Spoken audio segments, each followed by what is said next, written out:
কক্সবাজারে গত বছর আমার ভাইয়ের আগুন লেগে পুরা ইয়া শেষ, ঠিক না?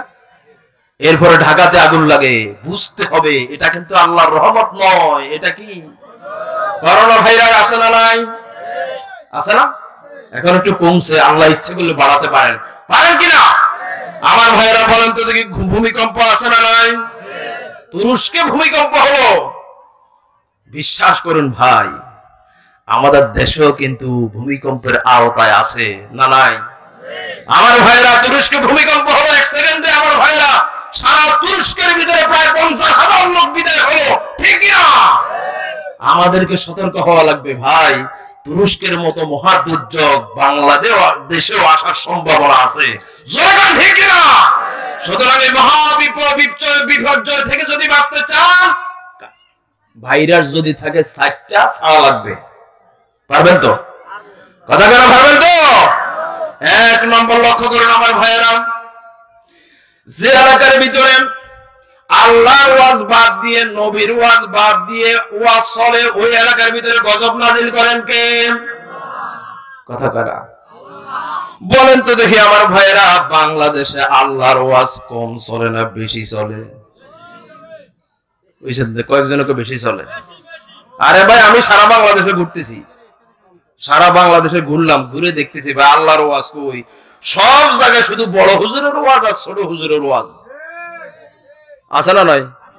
কিছু জায়গায় আছে আমার ভাইরা পাতার ওয়াজ চলে, কিছু জায়গায় চলে আমার ভাইরা মাছের ওয়াজ চলে, যুবকের ওয়াজও চলে। তাহলে আল্লাহর ওয়াজ বাদ দিয়ে কিসের মানুষের ওয়াজ? আল্লাহর ওয়াজ নবীর ওয়াজ বাদ দিয়ে মানুষের ওয়াজ, মানুষকে করা কবিরা গুনাহ, শোনাও হারাম। কে কে বলে কর? শুনতে হবে কার ওয়াজ? এই সবাই কয় না কার ওয়াজ? গজব আসে কেন আপনি টের পান না? আপনার ভিতরে যদি এই রোগ থাকে আজই ডিলিট করা লাগবে, জোরে কোন ঠিক কিনা?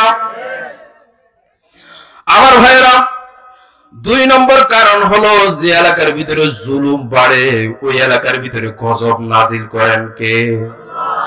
বলেন তো আমাদের সমাজে জুলুম আছে না নাই? বাংলাদেশে নাই, সব ভারতে আছে ভাই, আছে, বাংলাদেশে আছে। জুলুম কি? ওয়াজু শাই ফি গায়রি মুহাল্লি, যে জিনিস যে জায়গা রাখার না, ওই জিনিস ওই জায়গা রাখার নাম কি? কথা বলা। বাস্তব লক্ষ্য করুন আমার ভাইয়েরা, আমাদের সমাজের ভিতরে বাপ সন্তানের উপরে জুলুম করে, এরকম আছে না নাই? আমাদের বাংলাদেশে অধিকাংশ ফ্যামিলির ভিতরে আমার ভাইয়েরা সন্তানের ভিতরে বড় যে সন্তান, ওই সন্তান হয়ে যায় মাজলুম। কি হয়ে যায়? অধিকাংশ বড় সন্তান মাজলুম। জোরে কান ঠিক কিনা? মা ডাক দিয়ে বলে, বাবা তোর তো অনেক আছে, অসুবিধা কি? আমি জায়গা ভালো যেটা ওটা আমার ছোট ফোলার নামে লিখে দিলাম। আছে না? আপনি তো বড় সন্তানের উপরে জুলুম করেছেন। জোরে কান ঠিক কিনা?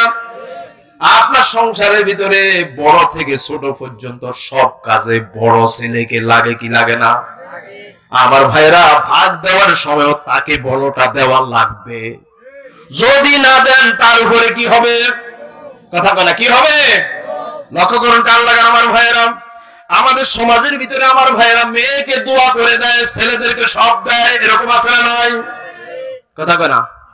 আপনি নামাজ পড়েন, মেয়েকে জায়গার ভাগ দেন না, অর্থের ভাগ দেন না, কি জবাব দিবেন আল্লাহর কাছে? জবাব ঠিক করুন, তারপরে বলেন ঠিক না জোরে কোন? কেন গজব আসে আপনি তো টের পান না? জোরে কোন ঠিক কিনা? আমার ভাইরা লক্ষ্য করেন কান লাগান, আমাদের সমাজের ভিতরে আমার ভাইরা ঘুষ আছে না নাই? নাই। ঘুষ খাওয়া এক ধরনের জুলুম। জোরে কোন ঠিক কিনা?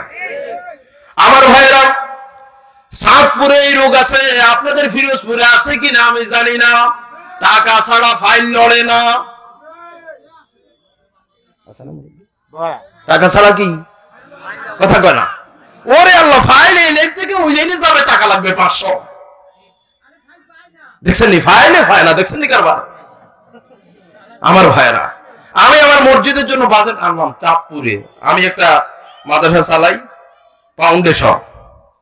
আমার ভাইরা, তো ওই মসজিদের জন্য আমি বাজেট আনলাম 1 লাখ টাকা।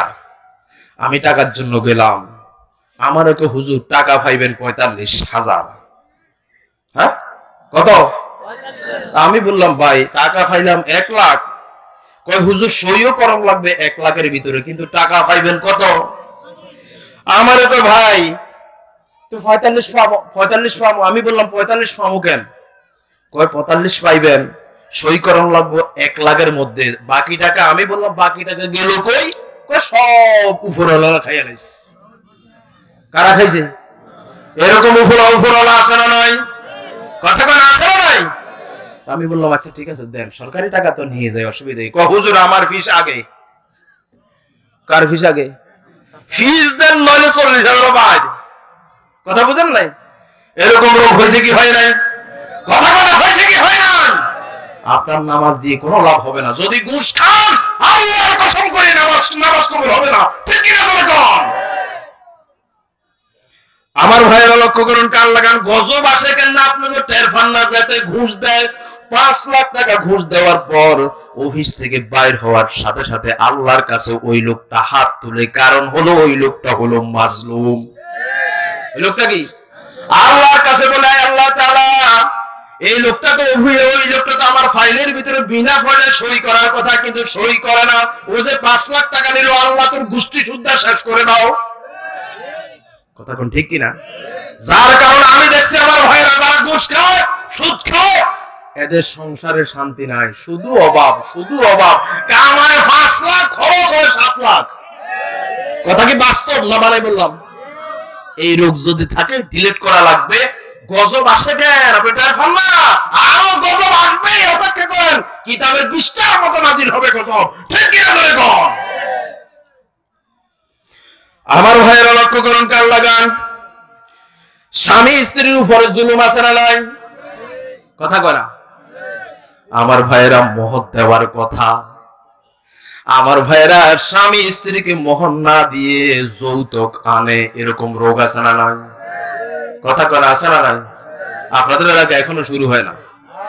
আপনি তো মোহর না দিয়ে যে যৌতুক আনছেন, আপনি তো স্ত্রীর উপরে জুলুম করছেন। জোরে কোন ঠিক কিনা? ওর বাপের 2 টাকা দেওয়ার ক্ষমতা নাই, আর আপনি যৌতুকের জন্য সকালে ফিরেন, দুপুরে ফিরেন, রাত্রে ফিরেন, ফালা করে ফিরেন। আছে না? কথা কোন আছে না নাই? বিশ্বাস করুন, ওর ফ্যামিলি আপনাকে দোয়া করে না, ওর ফ্যামিলি আল্লাহর কাছে বলে আল্লাহ তার গজব দিয়ে শেষ করে দাও। বলে কি বলে না? গজব আসে কেমনে আপনি টের পান না? আমার ভাইয়েরা লক্ষ্য করুন, কান লাগান। খুব গুরুত্বপূর্ণ কথা কিন্তু। যদি বাংলাদেশ থেকে গজব থেকে মুক্তি পেতে চান, এই রোগগুলো ডিলিট করা লাগবে। ঠিক কিনা যদি কন? আমার ভাইয়েরা 3 নম্বর কারণ হলো আলেমদেরকে বেজ্জতি। আছে না? কথা কয় না? হুজুরদেরকে কয় জঙ্গি। আছে না নাই? হুজুরদেরকে কয় স্বাধীনতা বিরোধী। আছে না নাই? আল্লাহর কসম করে বলি আমার ভাইয়েরা, আলেমদেরকে সম্মান করুন। আপনার সম্মান বাড়াবে কে? আরো আস্তে করেন, বাড়াবে কে? আর আলেমদেরকে গাইজ দিবেন, আপনার দুনিয়াতে জিন্নতি আছে। ঠিক না বলেন? আলেমদেরকে বলে হারামজাদা। এগুলো সব নেয়ামত হুজুরে শুনে, আপনারা শুনেন না? শুনেন না? কত ডিজিটাল গাইজ দেয়। আরে আল্লাহ মাফ করুক, বলি আমিন। আরো আস্তে বলেন আমিন। আমার ভাইয়েরা, হযরত ইউসুফ আলাইহিস সালামের সূরা ইউসুফের তাফসীর পড়তে গিয়ে আমি পেলাম, হযরত ইউসুফ আলাইহিস সালাম জেলে ছিল কয় বছর? কথা কয় না, জানে না? কয় বছর? কথা কয় না? 10 বছর। ইউসুফ আলাইহিস সালামকে স্বপ্নে দেখানো হলো, আরে দূর আজিজ মিসরকে স্বপ্নে দেখানো হলো যে ইউসুফকে অন্যায়ভাবে জেলে রাখছো 10 বছর, তারে মুক্ত করে দাও। যদি তারে মুক্ত না করো, তোমার মিশর আমি আল্লাহ গজব দিয়ে ধ্বংস করে দেব। শুনতেছেন? দেখছেন? কেউ কথা কয় না। দেখছেন? শুনতেছেন? আমি কি বানাই বলতেছি? সব কথা নির্ভরযোগ্য দলিল আছে। কথা বুঝেন নাই? আমার ভাইরা, বাংলাদেশ যদি গজব থেকে মুক্তি করতে চান, মহা দুর্যোগ, এই যে দুর্ভিক্ষ, জোরে কোন ঠিক কিনা? এই দুর্ভিক্ষ থেকে যদি মুক্তি পেতে চান, বিশ্বাস করুন আল্লাহর কসম আমার ভাইরা, ইউসুফ আলাইহিস সালামের উত্তরসূরিরা যারা জেলে আছে, ওদেরকে মুক্তি দেওয়া লাগবে। জোরে কোন ঠিক কিনা? আমার ভাইরা, কোরআনের পাখিদের মুক্তি কি আপনারা চান? মুক্ত বাতাসে যে আবার কোরআনের কথা বলতে চান, কারা কারা চান? পিরোজপুরের